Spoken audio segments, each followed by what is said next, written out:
The late afternoon sun slanted through the windows of the cottage, painting long golden strips on the hardwood floor. Everything was quiet, almost too quiet, except for the gentle humming of an old ceiling fan and the distant creak of settling wood. On a worn rug by the fireplace, an aging Australian shepherd named Marlowe rested his graying muzzle on his paws, ears twitching at every little sound. He'd been with Nina for 10 years, since his days of sharp reflexes, flawless recall, and gleaming fur. Age had slowed him, softened his gait, dimmed his vision, but not the loyalty that anchored him to this home. Nina shuffled into the room, holding a basket lined with a fleece blanket. The basket moved. Marlowe lifted his head. "I know, love," Nina said gently, placing the basket on the floor near Marlowe. "He's little. He's scared, just like you were when you first came." Inside the basket, a small creature shifted. Marlowe pulled himself up, a quiet growl escaping from his chest. Not aggressive, just uncertain.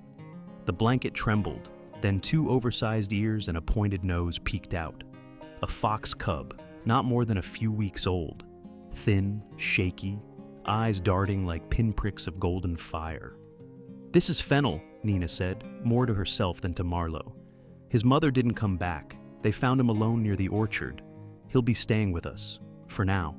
Marlowe stared, unsure of what to make of this twitchy, unfamiliar animal. Fennel stared back, unmoving. That night, Marlowe lay on his bed in the corner of the living room, one eye always trained on the basket where Fennel had curled into a ball. He didn't bark, he didn't retreat, but his heart beat differently, faster, less sure. Change had arrived, not with noise or disruption, but with a trembling bundle wrapped in fleece and a pair of uncertain eyes. Over the next few days, Fennel began to explore the house with tentative paws. He was quiet, too quiet for Marlowe's liking. No clumsy pup energy, no loud yaps. Just slow, careful movements and eyes that scanned every corner like he was still in the woods. Marlowe observed him like a sentry. He didn't interfere, but he also didn't relax. On the 4th morning, Marlowe watched as Fennel sniffed one of the chew toys near his bed, a toy Marlowe hadn't used in years, but still considered his. Fennel nudged it slightly, ears twitching. Then he backed away. Marlowe let out a breath he hadn't realized he was holding. The fox wasn't a threat, not yet. But he wasn't a friend either. The cottage's rhythm had changed, subtly but surely. Marlowe, once the unchallenged keeper of every hallway and doorway, now had a silent observer in Fennel. The cub moved like a shadow, never loud, never abrupt, always watching. He never claimed space outright, but he lingered just long enough to unsettle. Nina, for her part, was gentle with both. She treated Fennel with the same softness she'd always reserved for Marlowe. Warm hands, a soothing voice, deliberate affection. But Marlowe noticed things. He noticed how Fennel was allowed to nap in the sun patch that Marlowe had long claimed near the bay window. He noticed how Nina now divided the morning biscuit between 2 bowls instead of 1. It wasn't jealousy, not quite.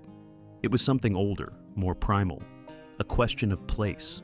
One afternoon, Nina stepped out to visit a neighbor. The moment the door clicked shut, Fennel crept from his hiding place under the armchair. Marlowe was dozing lightly, but he opened one eye, gaze following the fox's movements. Fennel stopped in the middle of the room. Marlowe lifted his head. The cub didn't approach. He simply sat, his tail curling around his legs, staring. Not challengingly, not submissively, just present. Marlowe's ears twitched. He stood, stretched slowly, and walked past Fennel without a sound. No growl, no posturing. But the air shifted. Later that day, as dusk fell and Nina returned with bags of groceries, Marlowe noticed something new. Fennel waiting near the door, not bounding like a dog, not meowing like a cat, just waiting, watching. And when Nina came in and knelt down, Fennel stepped forward and pressed his tiny head into her hand. Something stirred in Marlowe then. Not irritation, curiosity. That night, the cottage was quiet. Not the silence of absence, but the silence of something forming, not yet understood. A week later, Nina brought out the harness and leash. Marlowe's tail thumped faintly against the floor. Walks had become rare these days, his joints not what they used to be. But when Nina knelt and fastened the harness gently around his shoulders, he stood tall. Today was different. Fennel watched from the doorway, head tilted. His nose twitched at the scent of leather and metal buckles. "We're going to the meadow," Nina said softly. all of us." Fennel was placed in a makeshift sling Nina wore over her chest. He protested at first, tiny growls and squirming, but eventually settled, ears flat against the fabric, eyes wide. The meadow was only a short walk away, just beyond the tree line behind the cottage. Tall grasses whispered in the breeze. Wildflowers stretched lazily under the warm sky. Marlowe took in the scent-rich air, letting old instincts wake in his chest. Nina found a quiet spot and settled down on a blanket.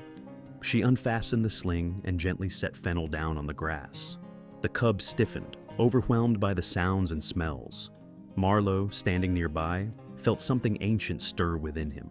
The memory of training, of younger days spent reading environments and staying alert. Fennel took one step into the grass, then another, then stopped, nose twitching. Marlowe approached him slowly. He didn't bark or chase. He just walked beside him, stopping when Fennel stopped, moving when Fennel moved. It was a strange, quiet dance, one of presence more than instruction. Over the next hour, Fennel began to grow braver. He darted short distances, pounced at invisible insects, and leaped in awkward arcs. Marlowe didn't interfere. He simply watched, alert but unintrusive. At one point, Fennel stumbled on a thick root hidden beneath the grass. He let out a sharp whine. Marlowe was beside him in seconds, standing tall, not nudging, not licking, just there. Fennel blinked up at him, then got back to his feet and continued playing. That evening, back at the cottage, something subtle shifted. When Nina opened the door, Marlowe stepped in first, as always. But this time, Fennel didn't sneak ahead or try to race him. He followed Marlowe's lead, and when it was time to settle in for the night, Fennel didn't return to the basket. He curled up just beside Marlowe's bed, not quite touching, but close enough that warmth could pass between them. Marlowe didn't move away. The wind howled that evening, louder than usual. It twisted through the bare trees, making them creak like ancient wooden ships drifting through a storm. Rain had started to fall in sheets, tapping against the windows with a nervous rhythm. Inside the cottage, the warmth of the fireplace tried its best to keep the outside chaos at bay. Silas stirred a pot of stew, its aroma of lentils and sage filling the air. He glanced at the clock on the wall, then down at the floor, where Bruno dozed near the hearth, his breathing deep and even.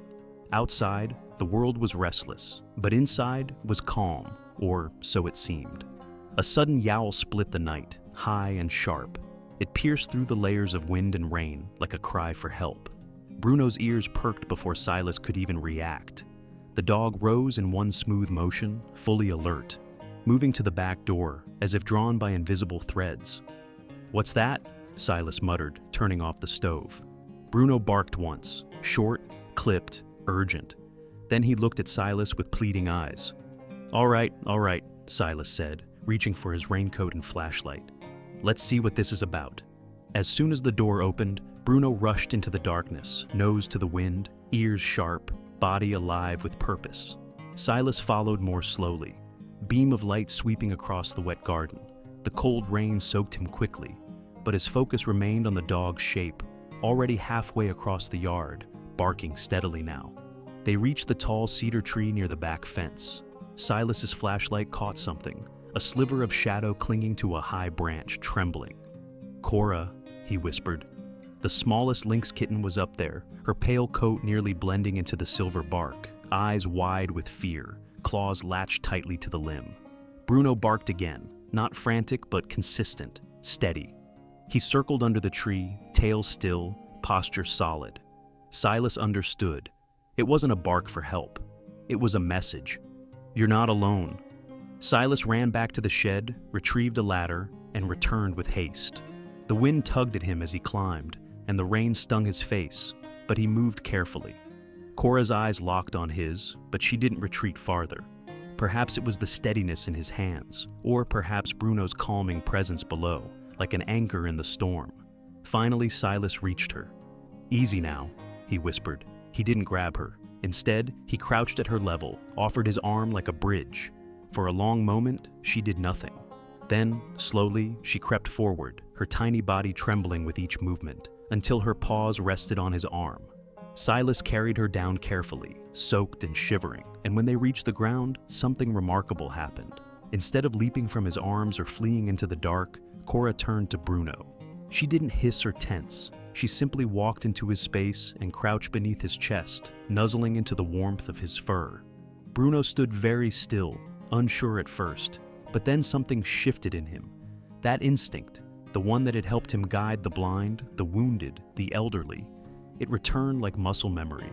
He lowered his head slightly, not in submission, but in reassurance.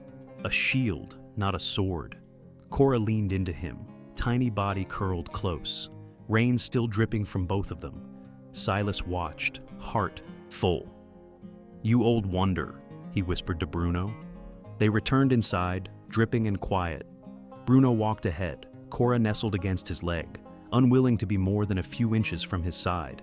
Silas brought towels and gently dried them, starting with Cora, who allowed it for the first time. That night, everything changed. Cora no longer avoided Bruno. Instead, she began to follow him, quietly, like a shadow with bright eyes. She would sit a few feet behind him, watch how he moved, copy how he interacted with Silas. She became his student, not of dominance, but of presence. She never challenged him, not even once.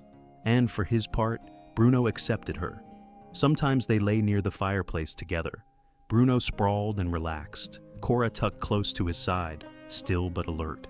She watched his every move, as if learning what it meant to be confident, not through claws or growls, but through steadiness.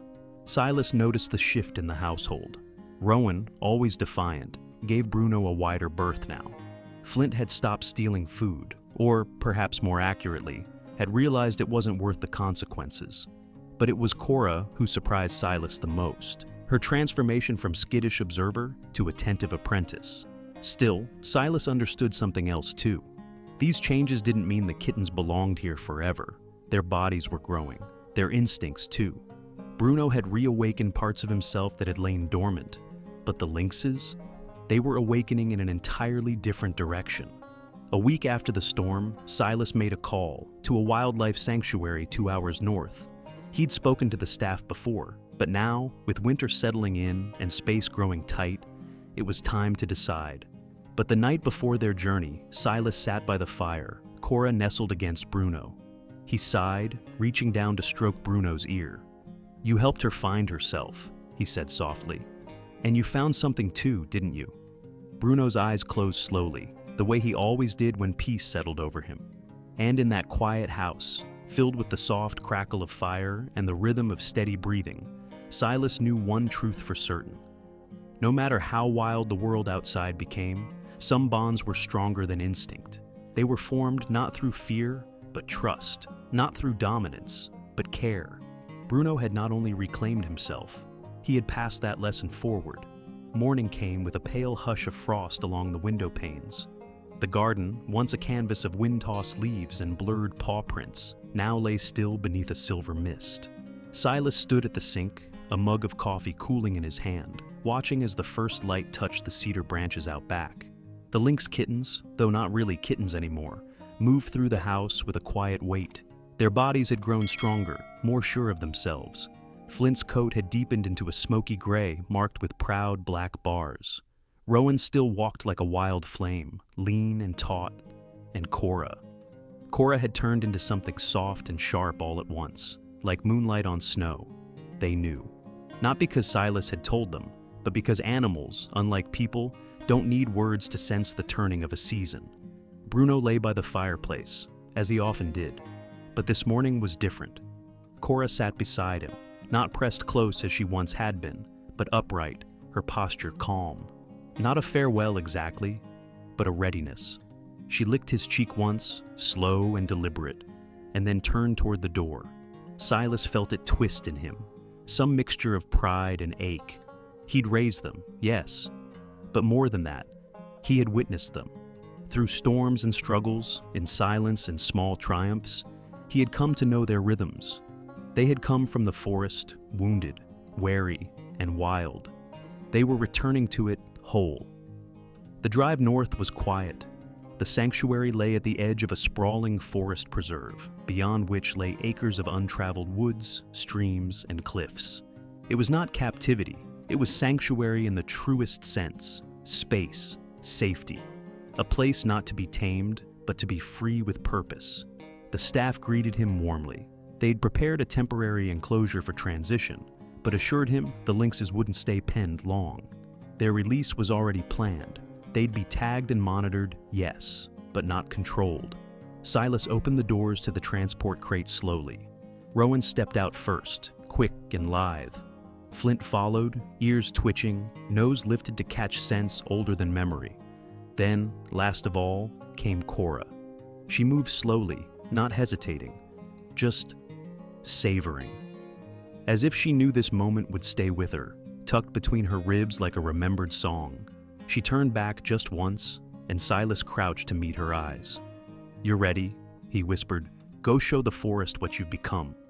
And just like that, they were gone, vanishing into trees that had known them long before Silas ever had. He stood there a long time. The wind stirred the branches, soft now, almost like breath. Somewhere in the distance, a bird called, and for a brief moment, he thought he heard a rustle that sounded very much like paw steps running free. Back at the cottage, Bruno met him at the door. No bark, no rush. Just a gentle tail wag, a calm gaze. Silas dropped to one knee and let the dog press his head into his chest. "They're gone," Silas murmured. Bruno licked the side of his jaw, then pulled back and gave a single, decisive bark. Not mourning, not regret. Acknowledgement. That night, the house felt large again. Too much space in the hallway. Too many untouched corners. But somehow, it wasn't empty. Their presence had sunk into the wood grain, the hearthstone, the fibers of old rugs.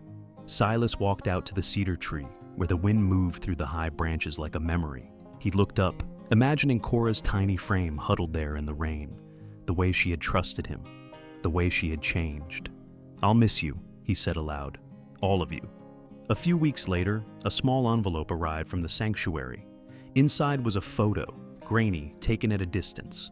3 lynxes high on a ridge, moving in that strange, synchronized way only siblings do. The note attached read, "They're thriving, still together. Cora leads more than follows now." Silas pinned it to the corkboard above his desk. That winter was long, but not lonely. Bruno began to walk with a spring in his step again. His eyes, once dulled by routine, had found new light. He spent his days beside Silas or padding through the woods, never chasing, just watching, perhaps hoping to catch a glimpse of 3 shadows among the trees. Sometimes, when the wind came from the north and the night was still, Silas would sit on the porch, mug in hand, Bruno curled at his feet, and imagine he heard soft paws moving through the snow just beyond sight. It wasn't sadness that filled him in those moments. It was fullness, the kind that comes from having done something true, because sometimes the animals we rescue don't stay forever. But if we're lucky, they leave behind a part of themselves that stays inside us long after the door closes. And if we're very lucky, they take something of us with them too. Something gentle, something brave. Bruno lifted his head and let out a single, low huff. Silas smiled. "Yeah, I miss them too." But he also knew, some goodbyes are not endings. They're beginnings whispered in fur and wild breath, in lessons shared without words, in the quiet legacy of trust. And in the forest beyond the garden, under stars older than memory, 3 lynxes moved like a promise carried forward. Spring came early that year. The snow melted gently, leaving behind dark earth and shoots of green that poked from beneath the frost. The world felt new, but not unfamiliar, like returning to a place you'd once loved, but hadn't seen in years. Bruno still walked the garden paths, slower now, but with a kind of patience that comes only with age and certainty. He didn't bark much anymore. He didn't need to.